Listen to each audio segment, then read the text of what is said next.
En el primer ejercicio, que consiste en redondear un número hacia abajo, lo primero que hay que hacer es solicitar dicho número.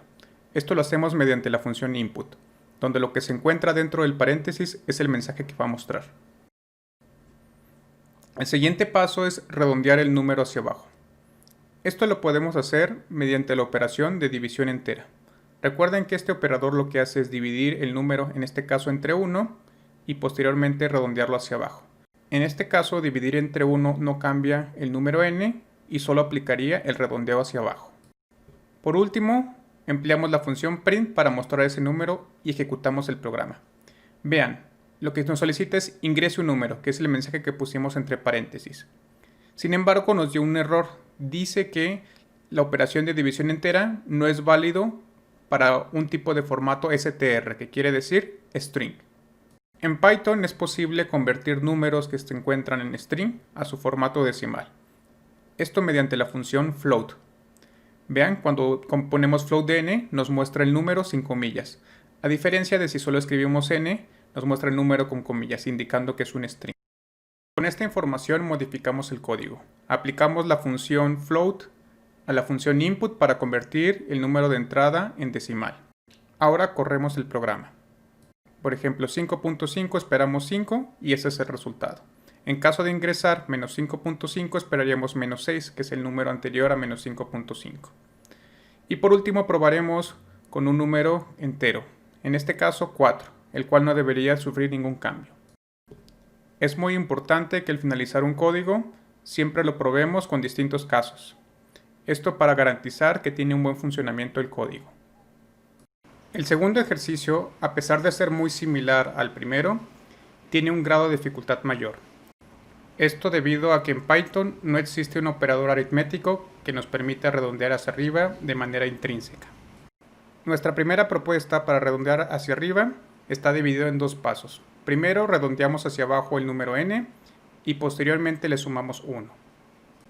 El redondeo hacia abajo lo conseguimos de la misma forma como en el ejercicio 1, es decir, dividiendo n de manera entera entre 1.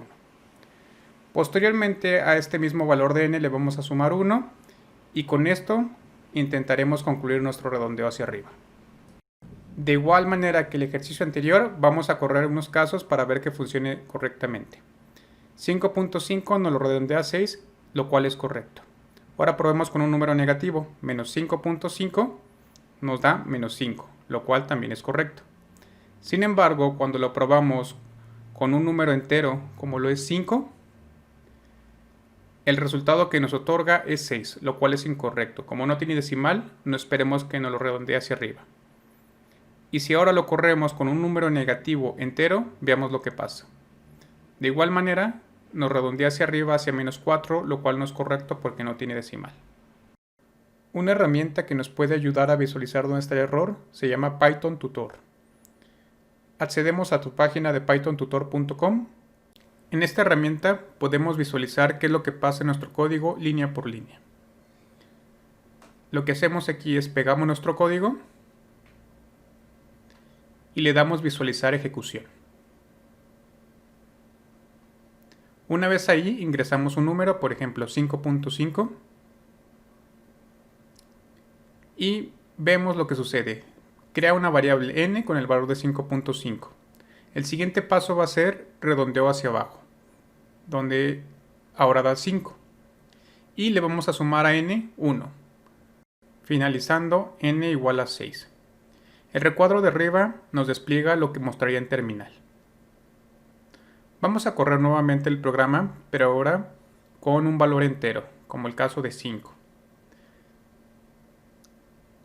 Inicialmente n se define con un valor de 5. Cuando aplicamos la división entera entre 1, no cambia este valor. Posteriormente, cuando sumamos 1, termina en un valor de 6, lo cual es no deseado ya que era un redondeo hacia arriba y al no tener decimales no debía modificar el valor de 5. Hasta este punto el programa que tenemos funciona bien siempre y cuando n sea un número decimal. Cuando n no es un número decimal, es decir, un número entero, no queremos sumarle ningún valor. Entonces, en lugar de sumarle 1 a n, Cambiemos este 1 por una variable m, donde dicha variable le sumará 1 en caso de que n sea decimal y le sumará 0 en caso de que sea entero. De esta forma no modificará el resultado en caso de que n originalmente sea un número entero. Ahora habrá que construir esta variable m, donde un primer paso es a través del operador módulo. Veamos cómo emplearlo. Por ejemplo, si el número es decimal, en este caso 5.5, al aplicar n módulo 1, nos dará un número diferente de 0 en caso de que el número sea decimal. Sin embargo, si el número es entero, dicho número será divisible entre 1 de manera exacta, teniendo como residuo 0. Algo importante a resaltar es que si aplicamos la operación módulo 1 a cualquier número, este siempre va a tener un resultado positivo. Por ejemplo, si le aplicamos a menos 1.5 módulo 1, el resultado es 0.5. Tomando esto en consideración, empecemos a construir m. Partiendo de esta expresión, 1 menos residuo, esta expresión nos va a dar 1 en caso de que el residuo sea 0. Caso contrario, nos va a dar algo menor que 1.